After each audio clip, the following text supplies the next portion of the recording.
Di dalam Al-Quran kita diperintahkan banyak sekali ayat ataupun hadis meminta kita untuk menghormati orang tua. Respon kita terhadap perintah itu bagaimana? Macam-macam. Ada yang kalau lewat di hadapan orang tua membungkuk, cium tangan. Atau ketika orang itu melewati zebra cross, kalau dia sudah tua pegang tongkat, kita bantu dia lewat di situ. Tapi kalau orang barat dianggap itu melecehkan. Dia bilang, saya Anda anggap sudah tidak mampu.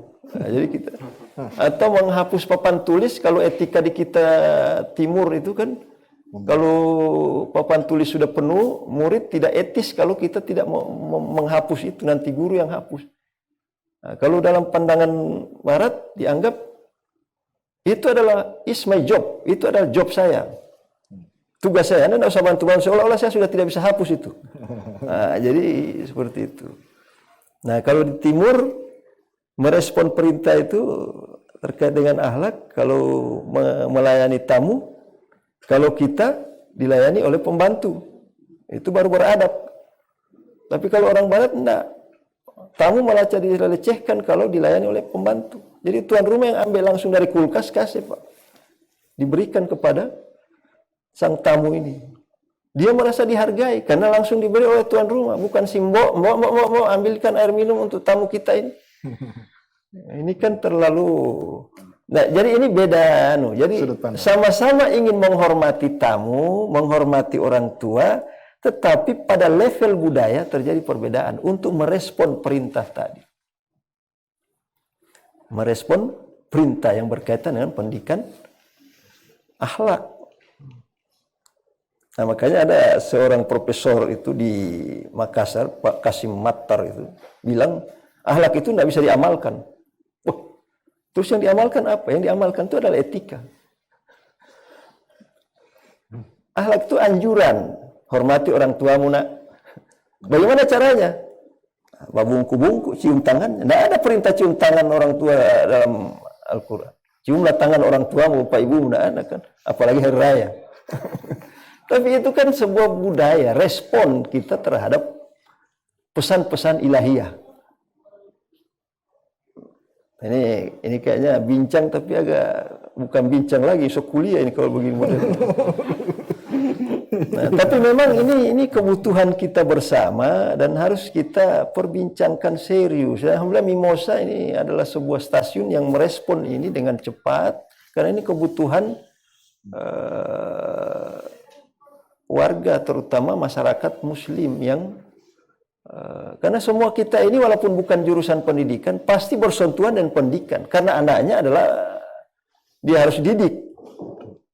Jadi satu-satunya jurusan yang tidak mengenal pembidangan, jadi jurusan yang bisa dilakukan oleh semua orang, itu adalah jurusan pendidikan, Pak. Karena pendidikan itu selain dia membahas tentang manusia, tetapi yang dikaji juga dalam pendidikan itu adalah bagaimana melakukan perubahan. Bagaimana? Jadi ada upaya di situ. Kalau disiplin ilmu lain, biologi tidak ada upaya, Pak. Sosiologi tidak ada upaya merubah masyarakat. Biologi, antropologi mau merubah. Tapi kalau pendidikan itu ada upaya, Pak. Sehingga ada capaian di situ, ada upaya sehingga perlu ada keberhasilan. Kalau sosiologi tidak boleh ada keberhasilan. Karena memang kajiannya ilmunya stagnan. Lalu ini dinamis, Pak.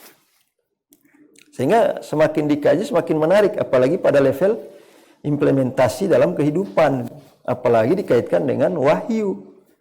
Karena wahyu itu adalah mutlak kebenarannya, respon kita terhadap wahyu itu relatif. Tafsir itu respon terhadap wahyu. Sehingga ada tafsir Quraisy Shihab, ada tafsir Jalalain, macam-macam. Tapi tidak bisa mewakili itulah maksud Tuhan yang sebenarnya, tidak bisa. Sehingga itu adalah bagian dari upaya respon. Nah, makanya kebenaran itu hanya milik Allah. Al-haqqu min rabbikum. Kita tinggal menikmati keindahan yang disajikan melalui kebenaran itu. Ini Menarik. sebab kalau kita berdebat pada kebenaran, kebenaran itu yang mutlak hanya ada pada Allah. Yang dia bagi pada kita ini adalah keindahan. Keindahan itu ada pada Muhammad. Nur Muhammad itu adalah sebagai gambaran terindah dari kasih sayang Tuhan yang dia tampakkan pada Muhammad. Kemudian Muhammad tampilkan dalam kehidupan dan kita mengikuti itu. Dan itu adalah bagian dari keindahan yang kita ingin coba implementasikan dalam kehidupan, termasuk dalam dunia pendidikan. Sehingga tidak perlu ada lagi pemaksaan. Tidak perlu lagi ada perdebatan. Semua ini keindahan kok. Pendapat A begini, pendapat B, coba satukan. Lihat dia dalam kacamata keindahan. Ibarat pelangi yang saling melengkapi. Tidak ada yang merasa benar. Tapi bukan berarti tidak ada kebenaran di dalamnya. Tapi itu adalah bagian dari kebesaran Tuhan yang ditampakkan melalui keindahan yang ketika kita akui itu, ternyata Allah semua yang bikin ini. Baru ada kebenaran di situ, pengakuan yang sesungguhnya. Jadi saya kira sebagai mahasiswa banyak hal lah yang Anda sudah alami sebagai bagian dari sivitas akademika, baik sivitas akademika perguruan tinggi maupun sivitas akademika kampus kehidupan. Nah, kita ini sebenarnya semua makhluk itu sivitas akademika kehidupan, Pak. Karena kehidupan ini adalah kampus pendidikan, Pak. Ad-dabani Robbi, ya. Fa'asan tak dibanding. Jadi akulah yang mendidik Muhammad sehingga jadilah pendidikanmu yang terbaik. Ad-dabani Robbi fa'asan tak dibanding. Akulah yang mendidik Muhammad, maka jadilah pendidikanmu yang terbaik.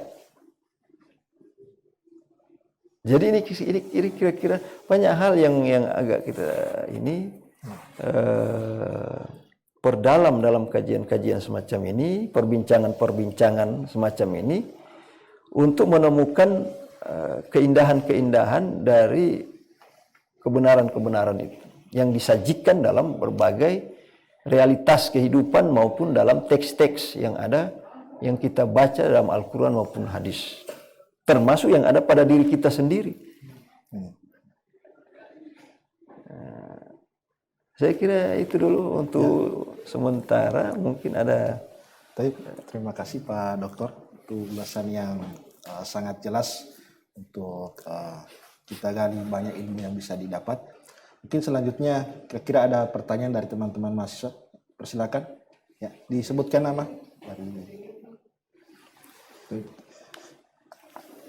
Bismillahirrahmanirrahim.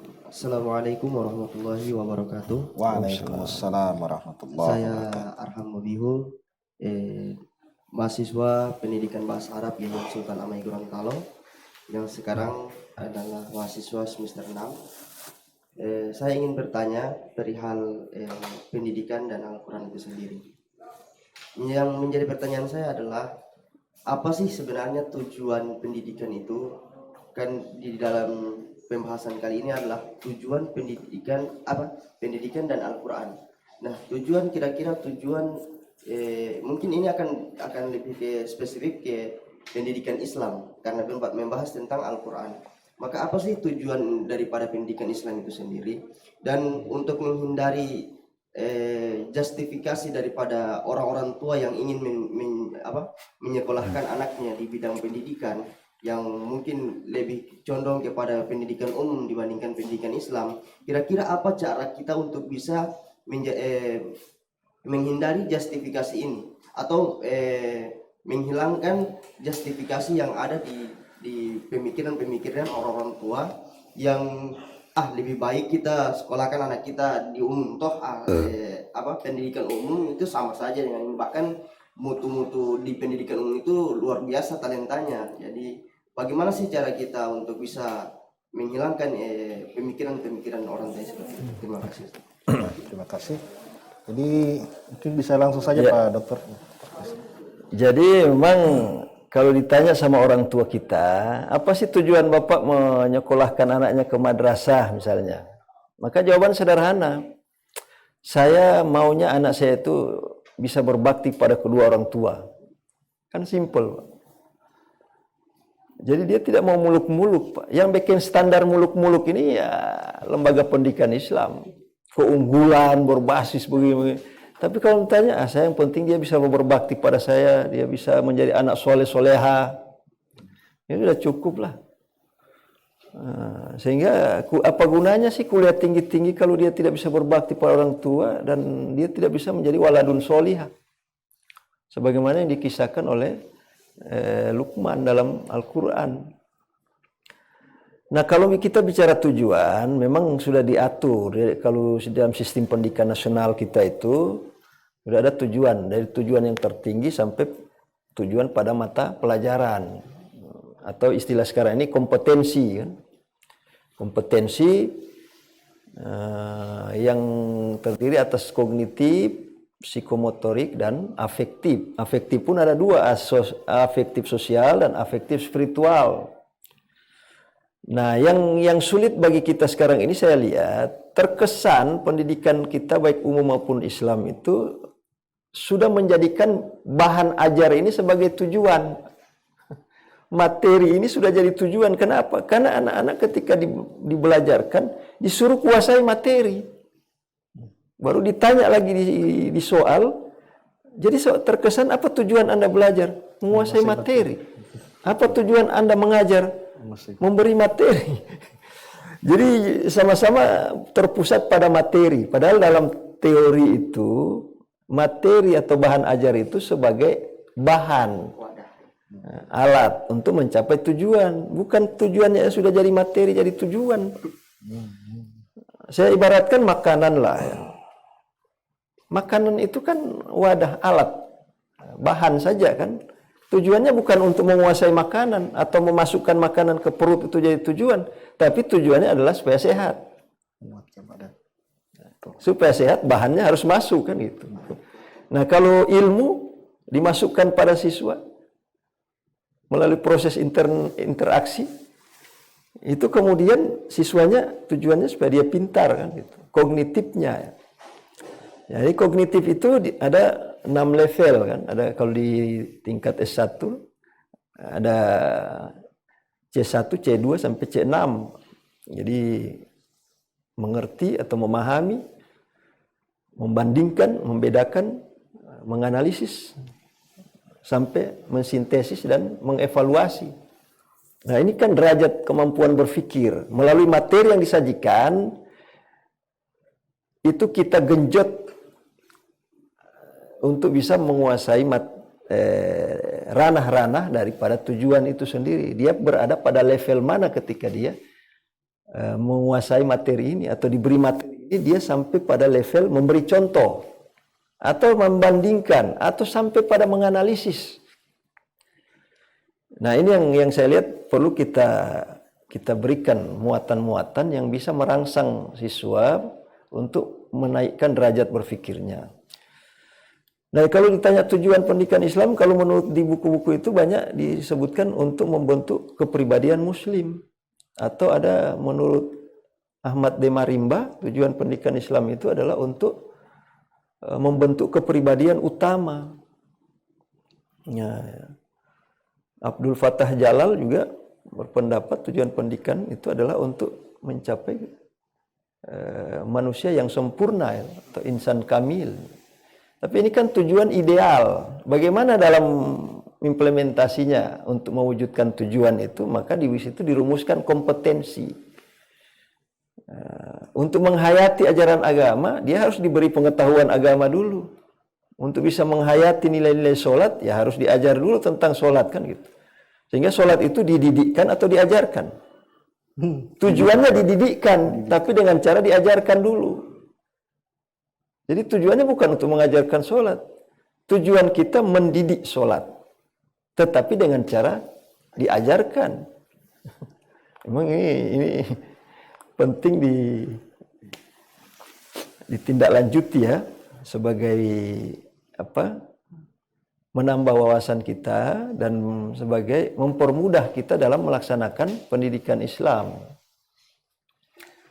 Apalagi yang membawa nilai-nilai ketauhidan, ya, nilai-nilai ketuhanan yang itu adalah ranah dari kajian pendidikan Islam dan tidak ada kaitannya dengan regulasi, Pak.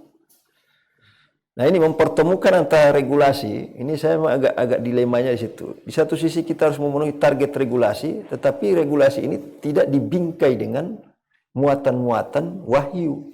Sementara di wahyu itu kita dibekali dengan nilai-nilai yang bersumber dari ilahi. Nah, ini nilainya bersumber dari budaya, ini dari ilahi. Tapi targetnya membentuk kepribadian. Nanti kepribadian ganda yang dilahirkan. Oke, saya kira itu saja. Terima kasih atas kesempatannya dan mungkin saya serahkan ke. Ya, terima kasih Pak Dr. Nanyamuddin. Alhamdulillah menarik sekali pembahasan kita pada hari ini. Namun berhubung waktu sudah selesai, maka kita cukupkan sampai di sini. Saya sedikit menyimpulkan bahwa antara Al-Quran dan pendidikan memang tidak bisa dipisahkan, karena memang sebenarnya Al-Quran itu adalah isinya adalah pendidikan. Nah, dan kemudian pendidikan Al-Quran itu bisa diterima kalau seandainya diajarkan kepada umat manusia. Oke, baik pemirsa Mimosa TV yang berbahagia, semoga apa yang menjadi diskusi kita pada hari ini bermanfaat bagi kita semua dan bisa menambah wawasan pengetahuan bagi kita. Akhirul kalam, mohon maaf atas segala kesalahan dan khilafan. Billahi taufiq wal hidayah. Assalamualaikum warahmatullahi wabarakatuh. Waalaikumsalam warahmatullahi wabarakatuh.